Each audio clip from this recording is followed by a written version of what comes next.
মমতা বন্দ্যোপাধ্যায়ের কাছে নাকি সমস্ত প্ল্যান আছে। যদি প্ল্যান থেকেই থাকে তাহলে সেই প্ল্যান এতদিন ধরে উনি নিয়ে বসেছিলেন কেন? প্ল্যান তো আর ডিম পারবে না।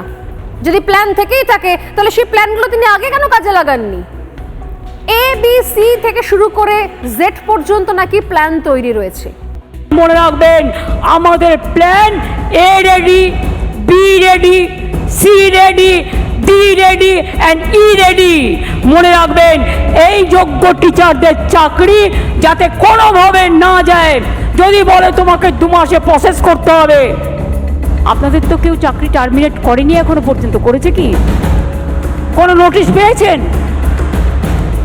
আপনার বিরুদ্ধে দুর্নীতি না যদি প্রমাণ করতে পারে তো কি আপনাকে কেউ যেতে বারণ করেছে? যান না, আপনি আপনার কাজ করুন না। আপনার কাজ কে বারণ করেছে? মমতা বন্দ্যোপাধ্যায় বলছেন যে আপনাদেরকে তো কেউ স্কুলে যেতে বারণ করেনি, মানে গোটা প্যানেল বাতিল করা হয়েছে। মমতা বন্দ্যোপাধ্যায় কি এবার চাকরিহারাদের, শিক্ষকদের আইন হাতে তুলতে বাধ্য করছেন? তিনি বলছেন যে আপনাদের তো স্কুলে যেতে বারণ করা হয়নি, তার মানে তারা স্কুলেও যাবেন, তারা ক্লাসও করবেন। কিসের ভিত্তিতে? এই প্ল্যান ক্লিয়ার হলো না। এ থেকে বি থেকে সি, ডি থেকে জেড পর্যন্ত প্ল্যান তৈরি রয়েছে। কি সেই প্ল্যান মমতা বন্দ্যোপাধ্যায়? মাননীয়া, কি প্ল্যানটা কি আপনার?